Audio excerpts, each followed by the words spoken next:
au nom précieux de notre Seigneur Jésus-Christ. Et nous osons croire que vous êtes bien portants et que cette journée dominicale est une journée de bonnes nouvelles. Quand nous venons ici, nous voulons parler à quelqu'un dans ce live, dans ce culte. Et je demande aux parents, aux papas, à la maman, à la jeune sœur de vous approcher. On a déjà commencé. Connectez-vous massivement, nous avons déjà commencé. Je disais cette journée est une journée de bonnes nouvelles. Voilà pourquoi nous vous bénissons. L'équipe communicationnelle, l'interprète, notre frère le chanteur. Que Dieu vous bénisse tous qui sont venus. Que Dieu vous bénisse. Une journée de grâce et faveur. Une journée de réconfort. Une journée de consolation. Bien-aimés dans le Seigneur, avant toute chose, on lit d'abord la parole de Dieu. Dans le livre d'Ésaïe, chapitre 7, verset 1 à 7. Vous notez Ésaïe 7,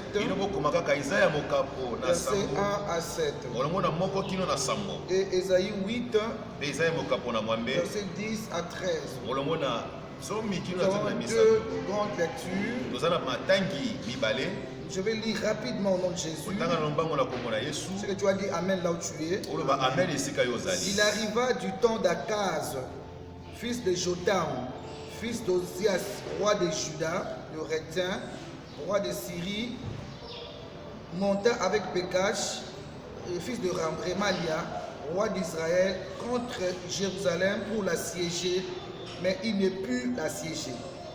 On va dire à la maison de David, les Syriens sont campés en Éphraïm, et le cœur d'Akaz et le cœur de son peuple furent agités, comme les arbres de la forêt sont agités par le vent.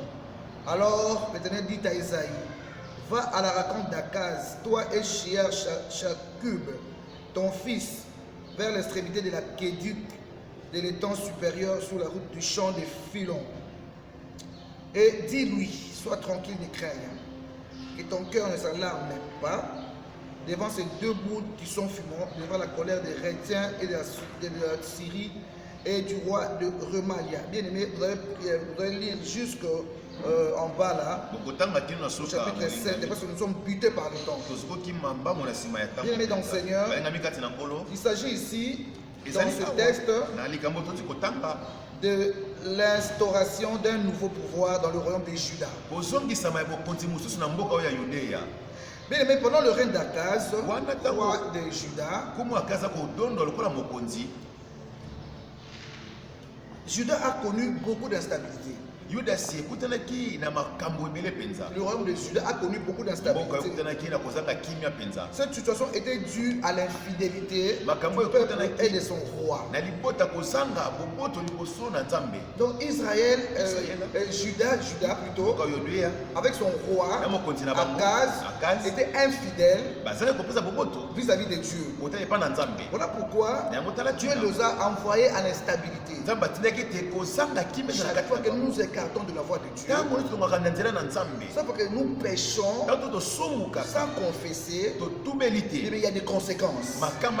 Dieu nous rejette, il nous tourne le dos et la vie devient instable. Tout doit bouger dans l'instabilité, dans le mal.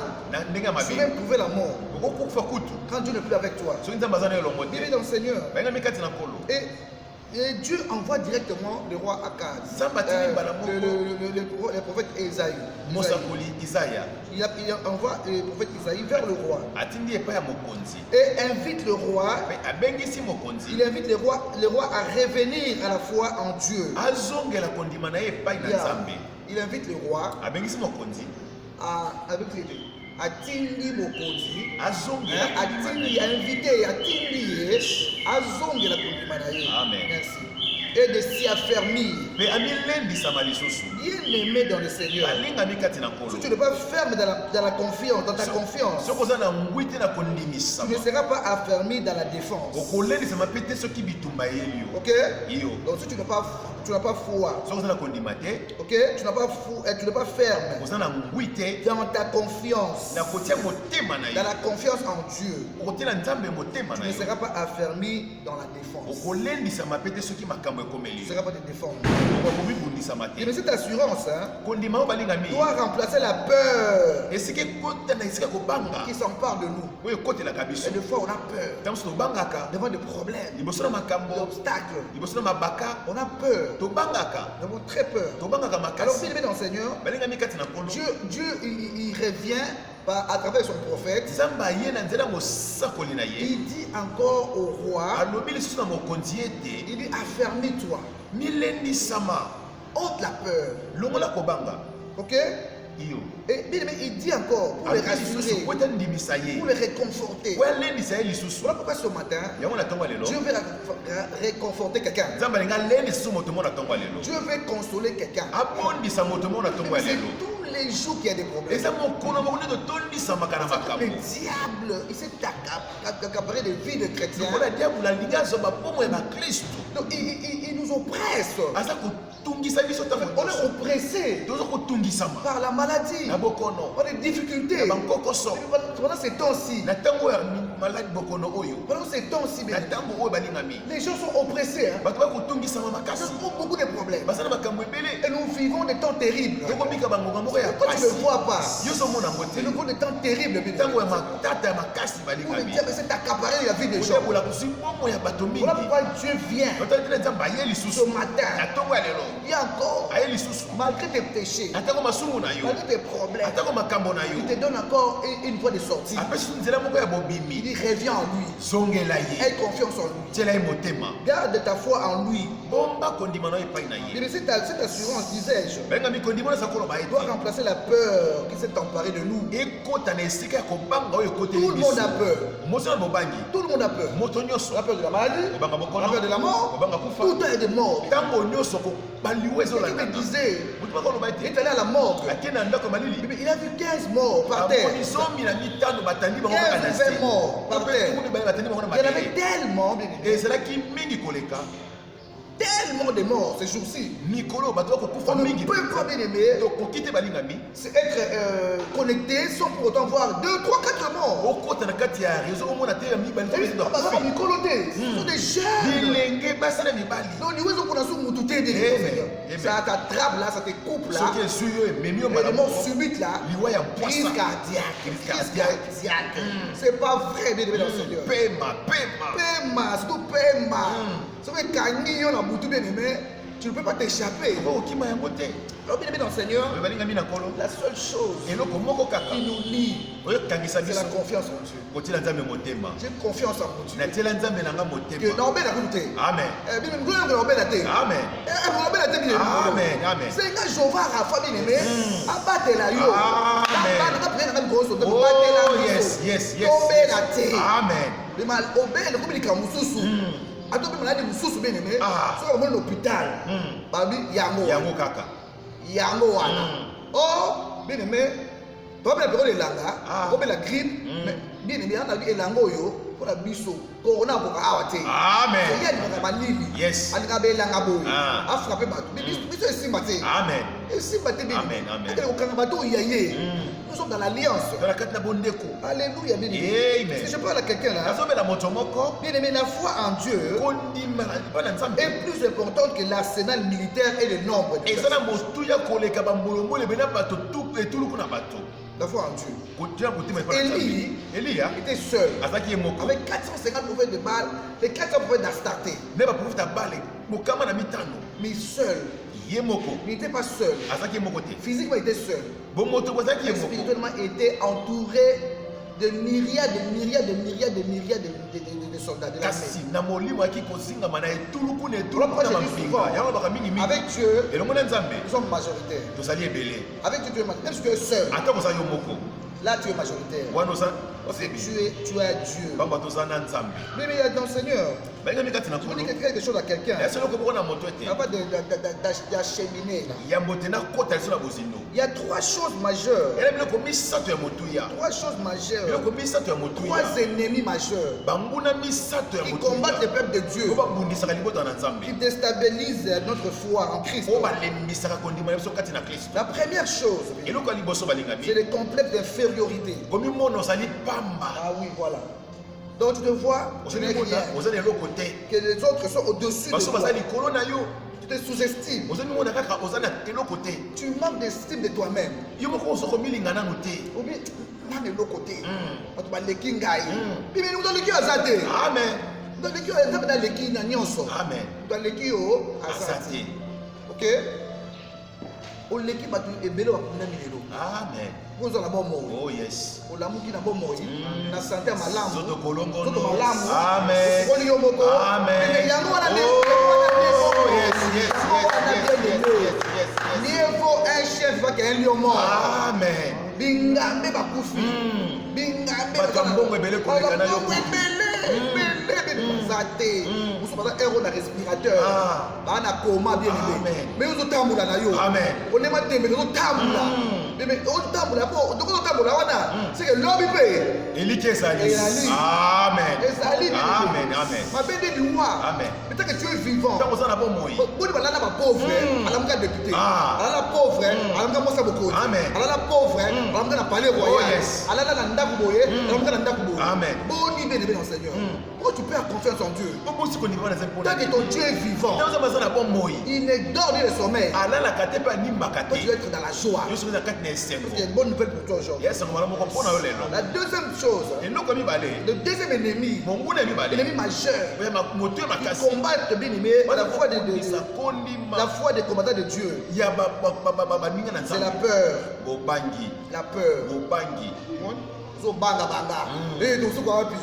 Mais crise eza ya yo te. Confinement eza na lola te. Oh yes. Okala okamwa yo. Tu me donnes. C'est Dieu qui bénit. Il te donne des enfants. Il donne des mariages. Il donne tout. Il donne l'argent. C'est Dieu qui bénit. Ce n'est pas le diable. Il vole. Ok? Lui tous, je lui il y a des photocopies. L'original c'est Dieu.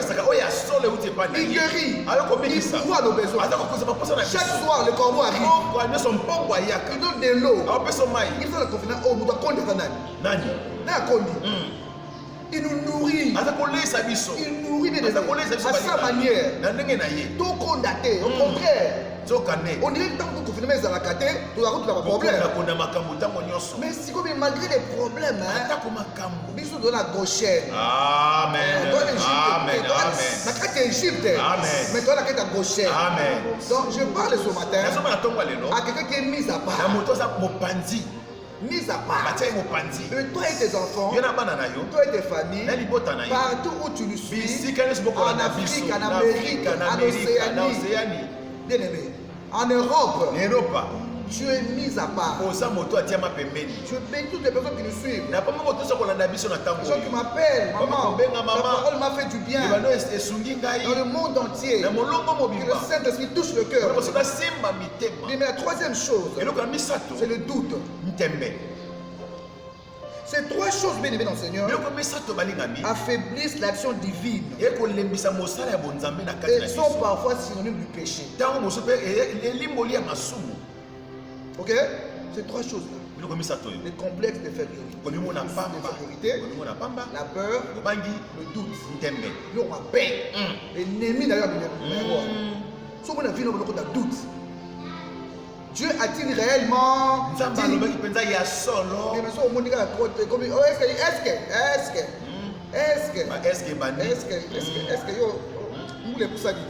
Est-ce que yo botasus?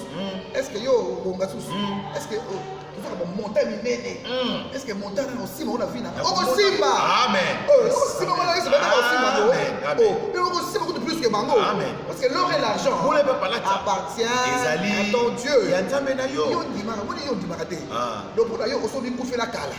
Tu es déjà mort. Donc yo on va la souder, yo on va la souder. Au pour yo moko. C'est ça la complète fait. Tu crois plus qu'aux autres que toi-même. Tu te crois même pas. Tu te crois même plus.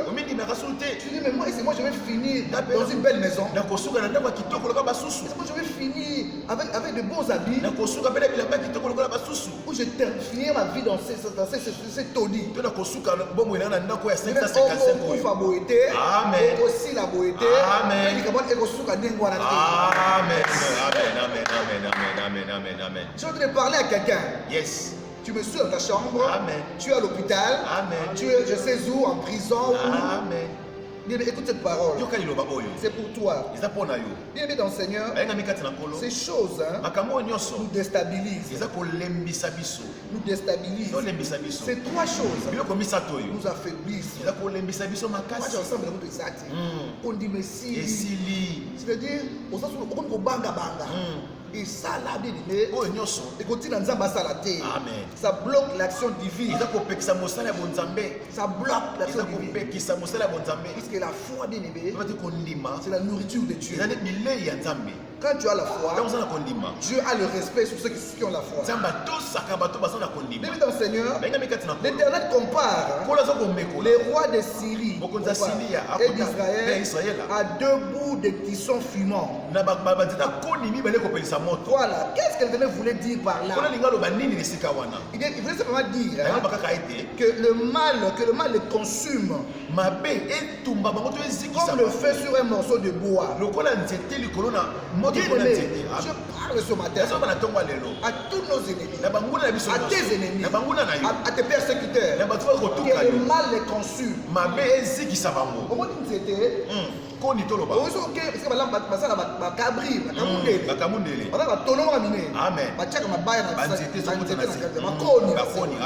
je veux bien expliquer ça Lingala.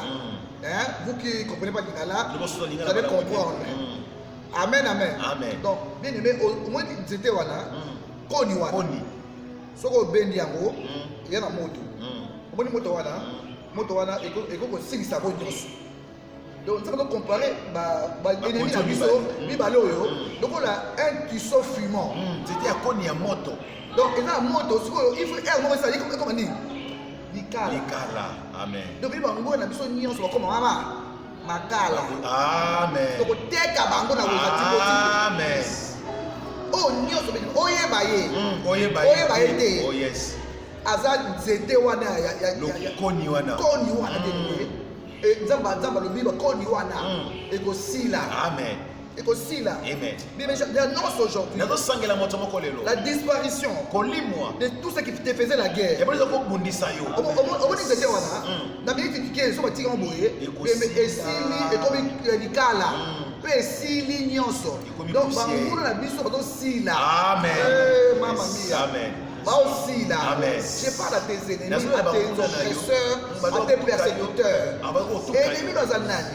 À limite dans le Molawana. Amen. Un atteint dans ta talon. Amen. Dans sa malamba sira. Yes. À limite dans sa bien dit. Ennemi no yowana. Amen. Souci na ye yo qui est cimetière. Amen. Souci na ye balé la yo. Amen. Souci na ye dans ta seke ya au talaka yo. Amen. Bien aimé va disparaître. Amen. Va limwa. Yes. Ainsi par l'Éternel. Bien aimé dans le Seigneur. Tout ce qui te faisait la guerre, ils sont appelés à disparaître. Cette maladie qui affaiblit ton corps. Donc il y a des gens qui sont malades, tous les corps malades. Moutoumba malade, Misu malade, Matoi malade, Mounoko malade, Minu malade, Aboko malade, Makolo malade, Ibu malade, Moukongo malade, Bajenou malade, Misabi Makolo. Oh bien aimé. Mais tu es mal partout. Oh non mal tout ce qu'on a coupé les maladies, d'autres m'ont bimba. Ce qu'on a dosé la bonne. Qu'est-ce attend de toi? C'est la mort, non? Oui, parce que tout est abîmé. Tout est mal. Tu as des douleurs partout. Qu'est-ce qu'il te reste à faire alors? Genre, donne cette douleur. Libérez ton corps. Au nom de Jésus. Quel que soit le nom de la maladie. Quel que soit le nom de la sorcellerie. L'envoûtement des ennemis.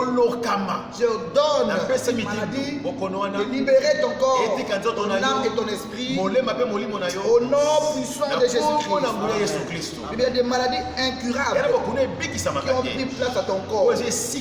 Tous les matins, on a 2 jours, on a bien. 3e jour, on a la douleur. 4e jour, on a bien. Jour, on va tirer bien. Jour, on va bien. Amen. Au nom de Jésus. J'ai reçu un message bouillant ce matin. Quand je priais, Dieu me dit, je vais parler à quelqu'un aujourd'hui. Vas-y, parle. Moi, je ne fais que parler. Comme Esaïe a parlé. Amen, amen. Toi, n'aie pas peur. Ne crains pas. Bien-aimé dans le Seigneur. La seule solution pour préserver un morceau de bois fumant et de les retirer du feu. Dans la tombe, tu t'informes à quelqu'un que Dieu décide de retirer du feu. Il décide de te retirer. Au moins, ils sont dans mboka ko, sont moto pela, batu bayaka bazali, balongoli bani na moto wana. Bachango pembe. Au moins bachango pembe. OK? Bachango pembe. Et nous avons décidé bien aimé. Amen. A décidé. Yes. Atire bango na biso. Na konya moto. Mais yo, moto bomani. Amen. Atio bopanzi. Amen. A retirer bopanzi. Amen. Ko mutu mota simba yo. Yes. Malade, bien aimé, Dieu décide de retirer du feu des complots de cette grave maladie, de cette souffrance que tu mets à part, de l'humiliation, des dettes, de la mort, de l'instabilité, qui est devenu instable. Tu sens que tu es en insécurité. C'est ça aussi, tu as l'insécurité. Tu as peur. À 4 h du matin, 5 h, on dit que c'est on dit c'est ça qui amène des maladies. C'est ça qui amène la tension. C'est ça qui amène la paralysie.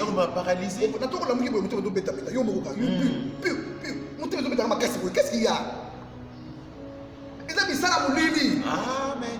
Et là, pour banga, insécurité, insécurité. Oh, la Bible déclare, Psaume 91, celui qui demeure sous l'abri du Très-Haut repose à l'ombre tout puissant. Pour nous agiter, na moi nous agiter, na pour toi agiter. Agitation. Hein? On sauter, Bamboa, Orlando Bouton, Pagnou, Colena, Bacorbo, Bati Noir Blanc, Matanga, Baye, Nicolas Tolno, Batoni dans le parc, bien aimé, Bayanini, Bagna, le Rabat à Niki, ni on ne pas bébé à Bouquet, Bayanini, Bayote, Bayanani. Bien dans le Seigneur, Dieu te retire de là. Il te retire de la mission. Il y a na banana yo, na famille na yo. Dieu te retire de là. La Bible déclare, oh Seigneur Jésus-Christ, tu seras sauvé, toi et ta famille.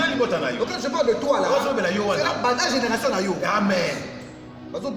Amen. L'insécurité.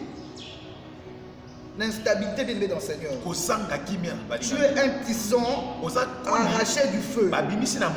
Tu es une rescapée. Tu es un rescapé de la mort.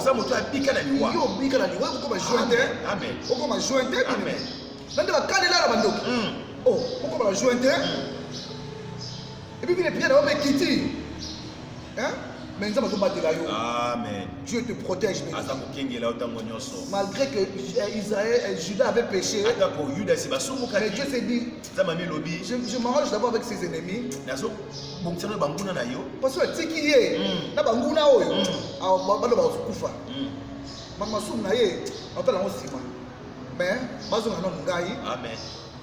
Amen. Amen. Alors, tu es mis à part. Mais pour terminer, nous allons lire dans le livre d'Ésaïe 8. Je ne sais pas si l'interprète, papa et deux papa lire pour nous. Ésaïe chapitre 8. Verset 10 à 13. Je lis au nom du Seigneur. Amen. Former des projets et ils seront anéantis. Ok. Donner des ordres et ils seront sans effet, car Dieu est avec nous. Ainsi m'a parlé l'Éternel, quand sa main me saisit et qu'il m'avertit de ne pas marcher dans la voie de ce peuple. Écoutez. N'appelez pas conjuration tout ce que le peuple appelle conjuration. Ne craignez pas ce qu'il craint et ne soyez pas effrayés. 13. C'est l'Éternel des armées que vous devez sanctifier, c'est lui que vous devez craindre et redouter. Amen. Amen. Amen. Former des complots.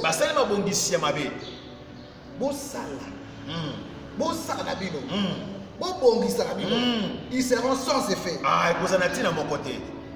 Amen, amen. Amen. Pour élaborer des stratégies, elle sera anéantie. Concentrez-vous sur votre plan. Il sera sans effet.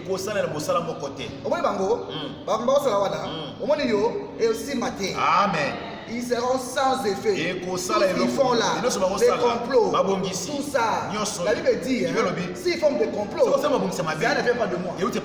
Non, non, non, non, non. Ça ne vient pas de moi. Parce que moi je t'aime. Ça m'a lingu. Amen.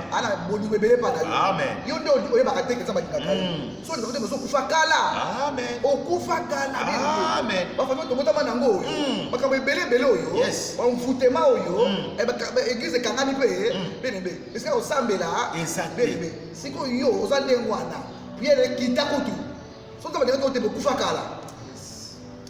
Alléluia. Amen. Il dit, ne dites pas complot, ce que le peuple appelle complot.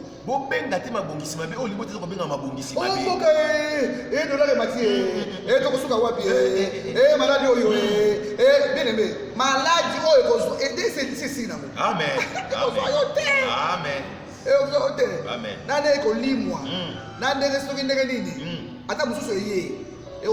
Amen. Et aussi monter bien. À la fois par la foi. Pour dire amen avec moi. Amen. Que cela n'arrivera pas. Ça n'arrivera pas. Cela n'aura pas lieu. Ne dites pas. Dites pas. Conjuration. Ne dites pas. Oh, ça ne marche pas. Oh, ça oh, tokosuka wapi. Oh, mboko ndenge. Oh, mokili ndenge. Oh, tokosala ndenge. Nzambe. Misale kufito. Bien aimé. Misale kufito il y a 3 mois ou 4 mois. Mais comment on y a? Amen. Tu fais comment? Malade, c'est combien de mboko mais 10 000 personnes, 100 000. Tala bitulu kwa bato ba matanga, ba ba wenze, ba zandu bien aimé. Et corona oyo yaya. Hein? Na modelo ba ba wenze wana. Ko tout en attendant tout en sans masque. Ko tout en bien aimé dans le Seigneur. Mais tu kufa ta 100 000. Koleka kotu. Nzamba za na mboka oyo. Amen. Amen. Nzamba za na mboka oyo. Amen. Mais nous prions. Nous sommes sur la brèche. Sans dîme, sans offrande, sans rien. Nous continuons à prier. Amen. Il nous nourrit. Amen. Il nous nourrit. Il nous nourrit comme le corps. Hors de Dieu. Arrêtez un peu là. Demandez. Dieu est vivant. Je vous appelle. Il est fidèle. Il est fidèle. Il est fidèle. Hein? Il est fidèle, bien aimé dans le Seigneur. Même Yozawana, Amen. Hôpital Wana, Obima. Amen. Obika miraculeusement. Amen. Les 600 personnes dans la Bible, qui se dit nous sommes Biki Nanda. Nanda Biki. Abiki Negeni. Bébé les Jehovah Raphaël. Il nous montre c'est lui qui guérit. Ce n'est pas le vaccin. Ce n'est pas le médicament. Ce n'est pas le frère là qui est venu là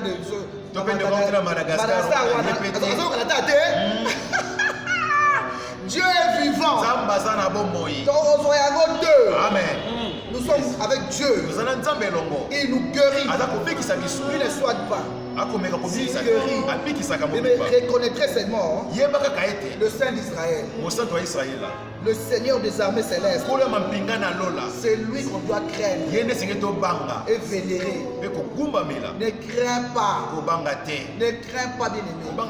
Même si vous avez Amen. Yes. Amen. Yes. Pour comprendre que je parle à la femme au Amen. À part le médecin, c'est un diagnostic. Il t'adonne. Oh, ça la scanner. Oh, ça la échographie. Oh, ça la tonner. Scanner, et le zaté. Oh, et le scanner. Amen. Oh, ça la radio. Et le zaté. Amen. Oh, échographie. Et le zaté. Et le zaté, tu as besoin. Il y a des échographies, c'est mon nez. Amen. Il y a des cardiologues mon nez. Amen. Ce qui n'est pas d'ailleurs. Ce qui est aidé, il cherche quoi? Il a tous les noms. Il pourvoit tous les noms. Et je forme à quelqu'un pour terminer. Je voulais quelqu'un pour terminer. Tu es bénéficiaire de la grâce de Dieu. Ce matin, au moment où tu nous suis, sur ce culte en live, je te dis à quelqu'un, tu es bénéficiaire de la grâce de Dieu. Amen. Tu peux dire avec moi, je suis bénéficiaire de la grâce de Dieu. Je suis bénéficiaire de la grâce de Dieu. Tu peux dire toute cette semaine, je suis bénéficiaire de la grâce de Dieu. Je suis bénéficiaire de la grâce de Dieu. Quand tu te lèves le matin, même si tu as des problèmes, tu dis je suis bénéficiaire de la grâce de Dieu. Je suis bénéficiaire de la grâce de Dieu. Je prie pour quelqu'un que Dieu puisse affermir ta foi. Affermir ta foi, que Dieu puisse te faire du bien, qu'il puisse te consoler. Même si les gens t'abandonnent, tu ne vas pas t'abandonner. C'est devenu grave, bien aimé. Le médecin abandonne le malade. Ils abandonnent. Mais Dieu ne t'abandonne pas. Je prie pour quelqu'un ce matin. Tu es alité. Tu as des problèmes de santé.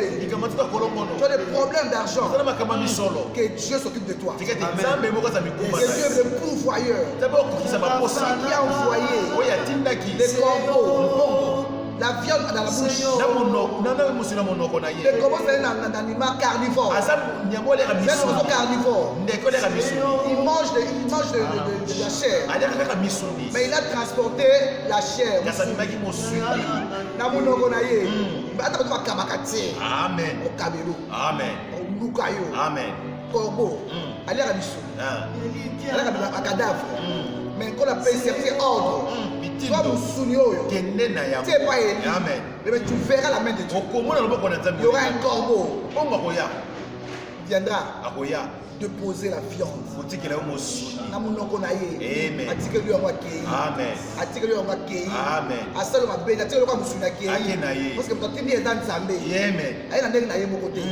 Amen. Tu verras un miracle. Tu verras un surnaturel. Amen. Oh yes. Amen. Yes. Parce que nos bouches là, quand nous parlons là, nous créons des choses. Nous créons des choses en toi. Si tu es malade, la guérison est miraculeuse. Au nom de Jésus. Dieu bénisse ta parole. Amen. Soyez bénis. Soyez bénis. Et passez un excellent dimanche et une bonne journée.